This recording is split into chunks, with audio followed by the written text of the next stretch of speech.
Today, guys, I'm going to go over my personal experiences from SEAL Team 5 all the way to the Tier 1 side of SEAL Team 6. Certainly not going to dive into any particulars, but I think laying out my experience is been valuable because we get a lot of emails that say, "Hey Jeff, I feel like I might be in a similar situation with you. I just got done playing baseball or sports, and I really want to kind of go probably the path that you went. Like, can you help me lay out kind of maybe some of the path and the process?" Now, we're not going to put the cart in front of the horse and in a sense, but I'm going to kind of lay down some things objectively that I didn't understand when I came in, and I was like, oh, there's options here, right? So that's what I want. It's really about that. Like, the community is amazing, opportunities are amazing, and I want to kind of share with you how I was able to navigate that space, we'll say. Okay, so really briefly, I just kind of like my way about through. I was at SEAL Team 5, and I was there for a couple of deployments, and then I spent the rest of my time here at SEAL Team 6 and Dev Group. And so, like everyone else, I went to BUD/S. Not a big experience there. It's like a very small part of my experience was BUD/S, which was awesome in its way. But you get past that, get through SQT. I got orders at SEAL Team 5. And my first school that I got to be able to do was a Tier 1 driving course in Fallon, Nevada. I was able to do that. Awesome. Why? Because my first job in the Navy, I was the limo driver for the Prime Minister and the President of Iraq at the time, of my first deployment. So because of that, had to do these driving schools. So I was able to do some schools. I deployed to Iraq. I spent most of the time being a babysitter for a grown man. And the other time I had the opportunity to spend a fair amount of time with the Polish Grom and a few other guys to support some of their direct action missions, and I got to take part in a few direct action missions with SEAL Team 3 and some other people. So that was my first deployment. I came back from that deployment, and there was a reorganizing of kind of the deployment cycle across all this sort of things, and so we kind of got expedited in our next deployment. I was able to do breaching school, hazmat school, forklift school, CDL school, a bunch of other sort of like small schools, and I got to pick one big primary school, and that was sniper school. So I was through sniper school, and like I said, everything got condensed. Only about 6 weeks after sniper school, not quite 7 weeks, I deployed again for my second time. Okay, deployed to Ramadi, Iraq, and it was an interesting time, you know. And so after that, after I got to my second deployment, SEAL Team 5. 16 days later, it was Mother's Day when we got back. 16 days later, I was here in Virginia Beach going through Green Team, and then years and years and years and years of deployments after that. So really what I want to do is kind of lay out some of what I experienced, the really good stuff, what I experienced about some things I was glad I was able to avoid and whatnot, okay? So really quickly, like, you know, when you're on the white side SEAL teams, that's primarily where you end up acquiring a lot of, we call them schools, breacher, sniper, comm school, JTAC, things like that. The white side team is where you acquire a lot of those schools, and you begin to kind of start, you bridge beyond, you go from basic to a really pretty competent SEAL, we'll say, right? And for me, like I said, I was able to do breaching or sniper school and a few others, and when I got to SEAL Team 6, that's where I really enhanced a lot of my training, and I'll kind of dive into that a little bit, okay? You know, and also on the white side teams, we call them, we say that's where we develop a lot of basic CQB habits, right? Going through thresholds, doing things like that, getting a basic understanding of what kind of hostage rescue might look like, what deliberate, what non-deliberate looks like. And we practice that, you know. And, you know, I was able to, I guess, those 2 deployments to kind of practice. And here's kind of where my brain kind of changed, you know.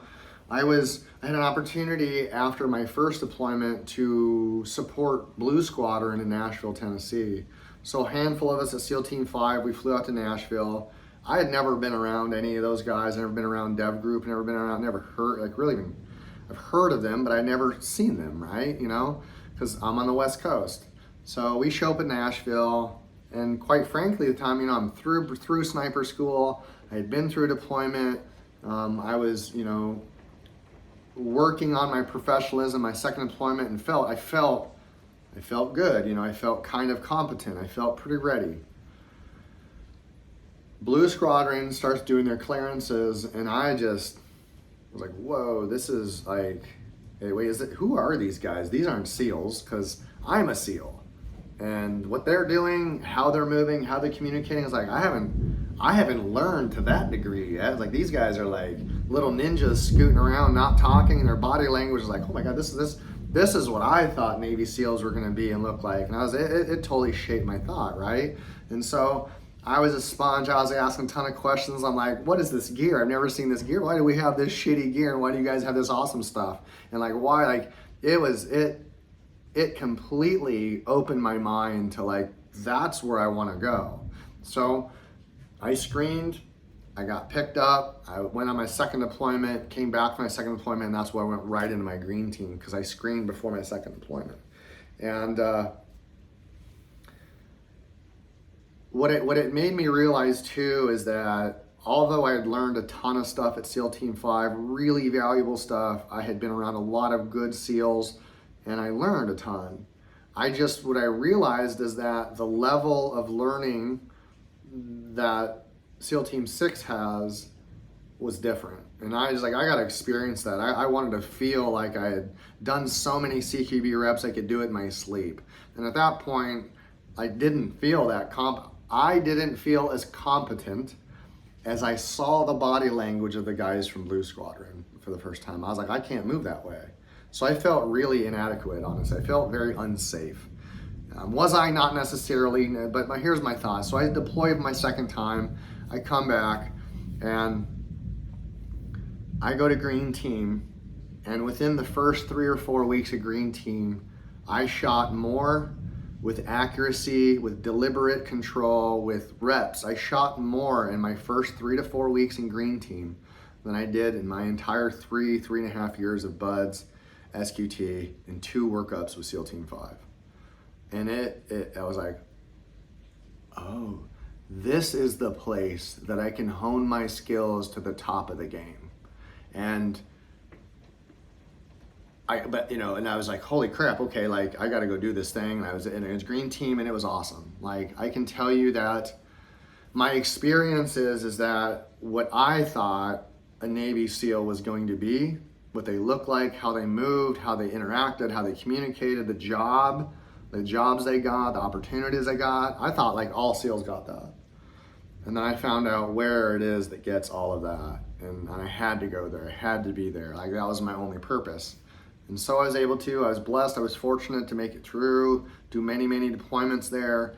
And in hindsight, I look at it and go, let's see here. Like, SEAL Team 5 was very necessary because I had to go through that pipeline, learn those skills, but I just was so thankful. I was so thankful that I got an opportunity to see Blue Squadron, what they were about before I got a chance, and that really solidified my want to move on and learn and learn and learn. And in hindsight, I can say again that what I did learn, what I observed, and the people I got to work with at the command were exactly what I thought it would be.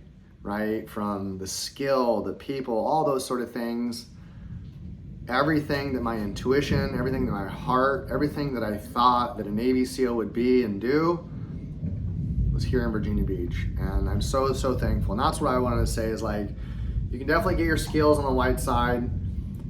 My experience was that if you really want to test those skills, develop those skills, and get to a point where you're truly an expert in the tactical space, that's where you got to go. Right? You really do.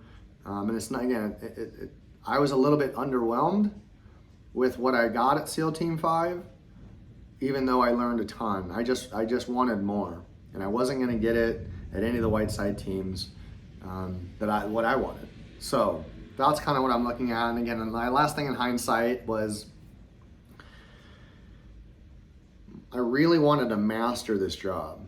I really wanted to feel like I had mastered it. I wanted to feel like everyone could depend on me, rely on me, and trust me with a gun in my hand in a clearing space and skydiving and all that stuff. And it feels good that I was able to achieve that goal. So it was worth it. It was amazing. Both experiences, both commands were super awesome, and I was super blessed. But in the end, I guess my answer is, like, I am so, so thankful. I'm so very thankful that I got an opportunity to go do that. And I just want to encourage people, I really want to encourage people to come into the community, support this amazing community, and keep working your way up to that professional ladder, because you'll get exactly what you're looking for. Really, it's amazing. It's really, really a really awesome place to be. And I want to encourage you guys to go for the top. Go straight to the top. The Army has theirs too, right? And that's the beauty, is that you don't have to just choose the Navy side of Tier 1. We've got the Army too. It's amazing, right? The Delta guys are just amazing operators, right? In the Air Force, we got our PJs and we got our combat controllers. They're exceptional. And I would even personally kind of lump in the MARSOC guys into that as well. I would definitely would. The competence that I saw for the MARSOC Raiders, and quite frankly, the Marines is very competent. So I only have my experiences on the Navy side, but the people that I know on the Tier 1 side, not just in the United States, but also in Australia and other places, it seems to be that the opinion that I have about, yep, it's amazing to come to Special Forces, and when you come in, if you have an opportunity to start working up those tiers, because it was extremely fulfilling.